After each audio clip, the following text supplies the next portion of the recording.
السلام عليكم إخوتي المغاربة الأحرار. قناتي تعرضت للبلاغات منذ سنين من طرف الذباب الإلكتروني الجزائري والخونة لأنني أدافع عن مليكي وبلدي المملكة المغربية الشريفة. أتمنى أن تدعم قناتي بالاشتراك واللايك وتعليق وتنشر فيديوهاتي على المواقع التواصل الاجتماعي. بهذه الطريقة سترجع قناتي كما كانت قوية في الماضي فضلاً وليس أمراً.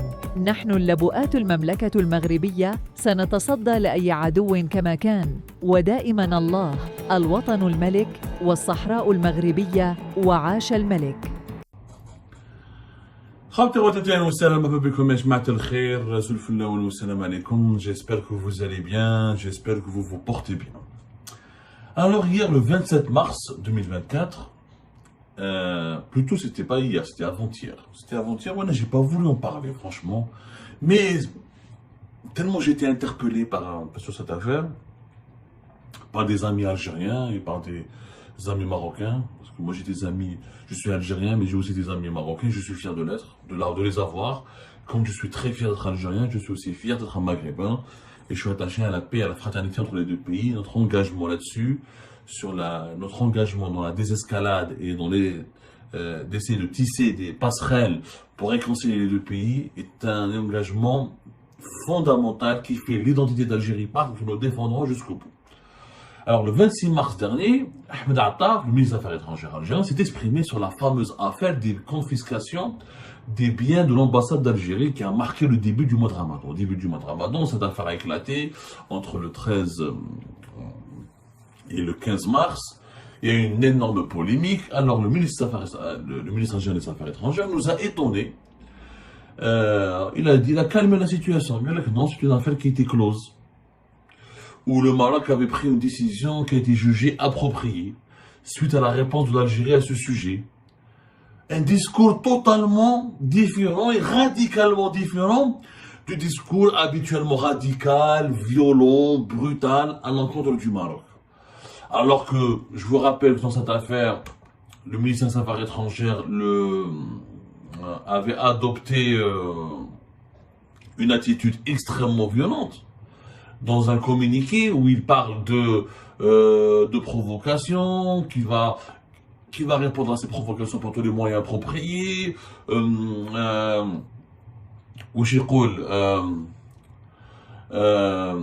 voilà, le gouvernement, dans son communiqué du 17 mars, ça c'était 17 mars, ou on a le 26 mars, les 10 jours après, le langage, les mots, le vocabulaire, l'attitude du régime algérien dans ce dossier a totalement changé.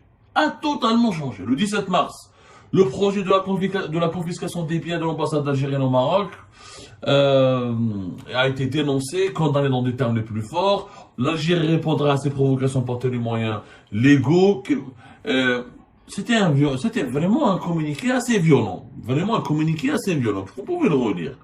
Le 26, l'affaire est close. Le Maroc a répondu de la manière la plus appropriée.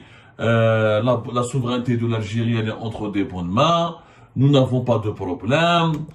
C'est bon. L'affaire elle est close. Mais close comment?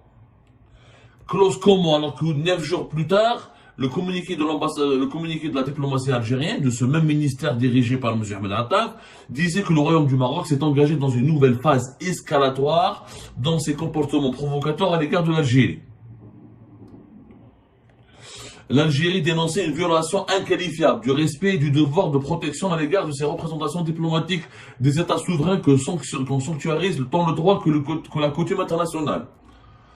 C'était 17 mars. 9 jours plus tard, même pas 10 jours plus tard, le 26 mars, non, l'affaire est close, le Maroc il a répondu de manière appropriée, et c'est bon. Dossier, voilà.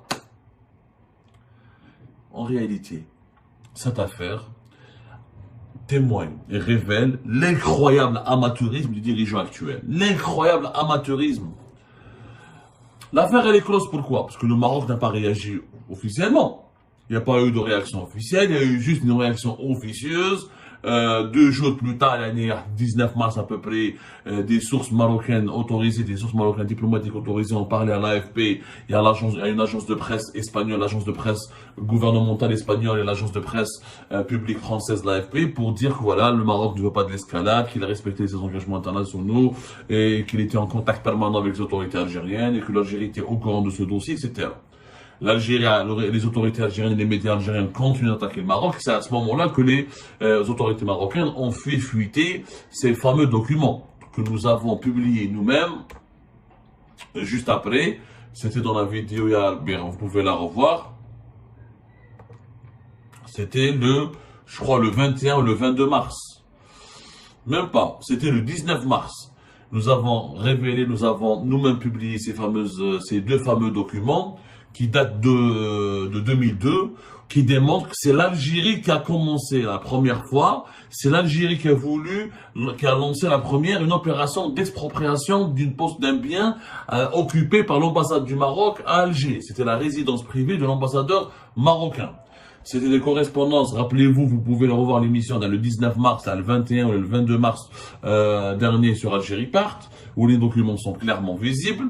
C'est des documents et des échanges tenus entre des correspondances envoyées par le consulat d'Algérie à Casablanca, au Maroc, au ministère marocain des Affaires étrangères. Les correspondances datent du mois de février jusqu'au mois de mars 2022, dans lesquelles ensuite il y avait notre correspondance en mai 2022, dans lesquelles les autorités diplomatiques algériennes demandent aux autorités marocaines d'accepter une opération d'expropriation de la résidence privée de l'ambassadeur marocain à Alger, et en échange, l'Algérie propose d'échanger les biens immobiliers qu'elle possède à Rabat contre cette résidence privée de l'ambassadeur du Maroc à Alger qu'elle veut récupérer parce que l'Algérie en 2022 a établi un nouveau périmètre de sécurité des résidences d'État et que la résidence de l'ambassadeur marocain à Alger était située pratiquement elle était collée au palais du gouvernement. Et donc, l'Algérie voulait absolument, au palais du peuple plutôt, pas le palais du gouvernement, que l'Algérie voulait donc changer, faire des travaux pour gérer autrement, ou améliorer la gestion de ces résidences d'État. Donc, c'est l'Algérie qui a commencé la première, ce n'est pas le Maroc. Ça, c'est la réalité des faits. Il ne s'agit pas d'être pro-algérien, d'être pro-marocain, il s'agit d'être sincère et objectif. On aurait aimé que Ahmed Attaf nous explique pourquoi les autorités algériennes ont réagi violemment le 17 mars 2024, alors que c'était la diplomatie algérienne qui avait initié en mars et en février 2022 une première initiative pour exproprier la résidence de l'ambassadeur du Maroc à Alger, dans le cadre d'un nouveau plan d'aménagement d'Alger.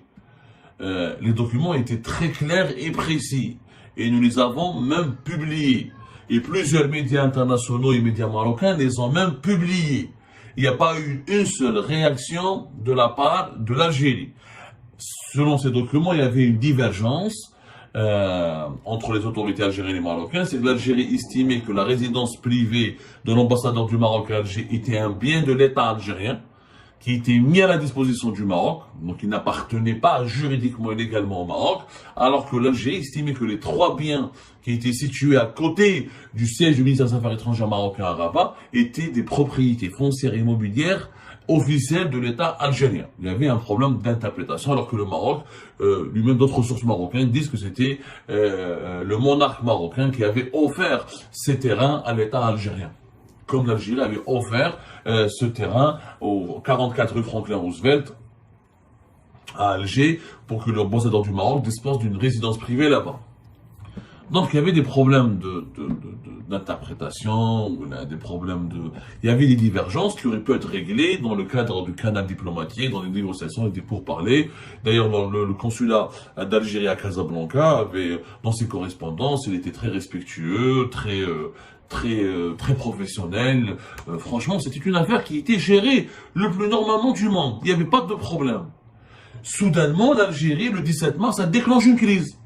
Parce que dans le bulletin officiel des annonces sur le journal officiel marocain, on annonce une opération d'expropriation des 3 biens immobiliers et fonciers de l'État algérien. Sauf que les autorités algériennes étaient au courant depuis 2022 que le Maroc allait récupérer des biens au Rabat et que elle, à l'Algérie, devait récupérer des biens à Alger.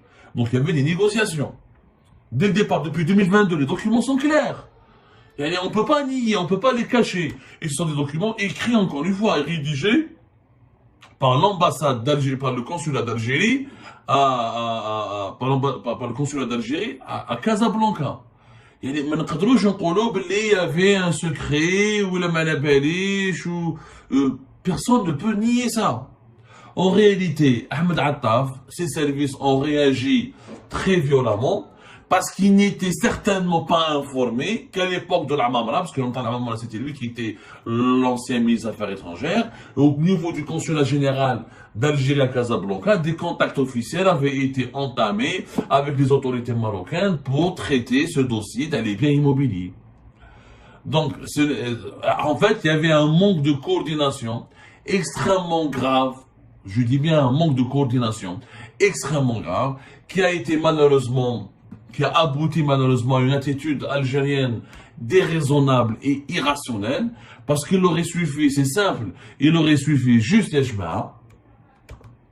que les autorités algériennes fassent leur travail et contactent le consulat d'Algérie à Casablanca pour comprendre qu'est-ce qui s'est passé.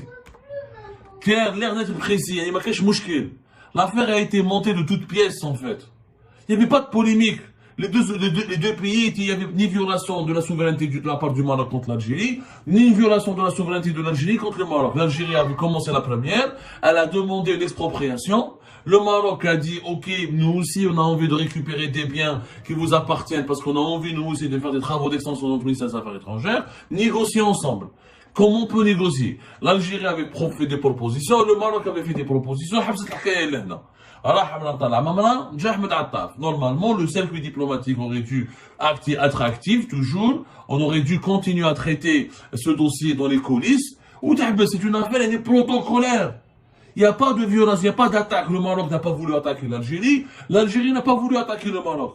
Parce qu'on aurait pu dire, c'est l'Algérie qui a commencé la première. Alors, est-ce que l'Algérie voulait, pour autant, violer la souveraineté du Maroc? Non, elle a juste dit que voilà, on a un nouveau plan de réaménagement, on aimerait récupérer ce bien, comment vous indemniser, comment pouvoir le récupérer, négocions, on vous donne des biens à Rabat, on récupère un bien à Alger, ou cela d'Albé.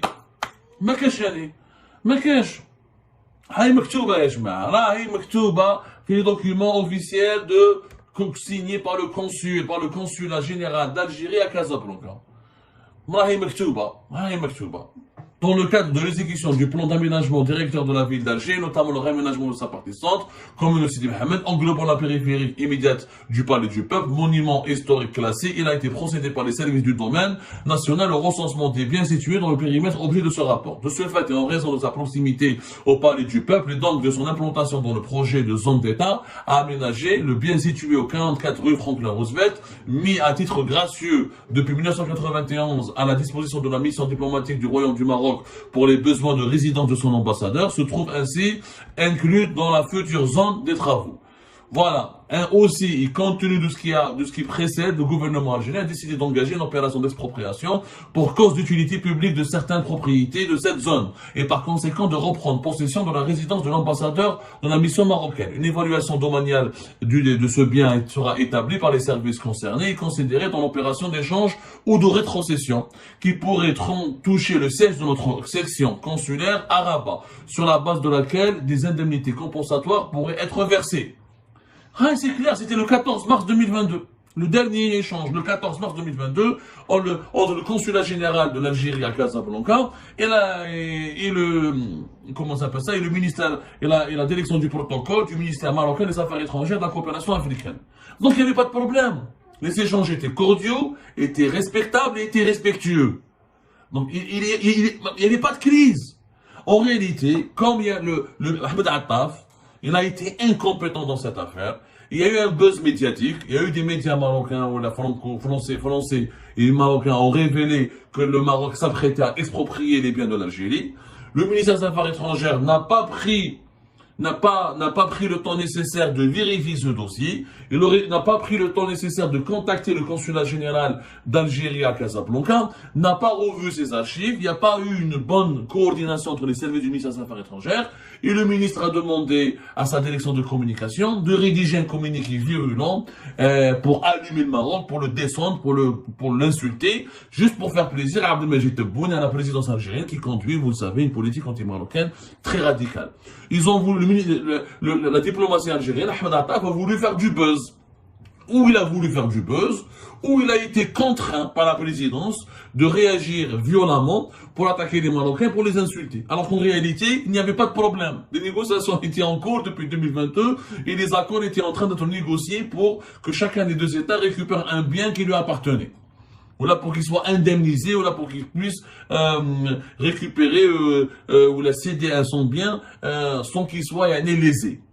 Il n'y avait pas de crise. السلام عليكم إخوتي المغاربة الأحرار. قناتي تعرضت للبلاغات منذ سنين من طرف الذباب الإلكتروني الجزائري والخونة لأنني أدافع عن مليكي وبلدي المملكة المغربية الشريفة. أتمنى أن تدعم قناتي بالاشتراك واللايك وتعليق وتنشر فيديوهاتي على المواقع التواصل الاجتماعي. بهذه الطريقة سترجع قناتي كما كانت قوية في الماضي فضلاً وليس أمراً. نحن اللبؤات المملكة المغربية سنتصدى لأي عدو كما كان، ودائما الله الوطن الملك والصحراء المغربية وعاش الملك.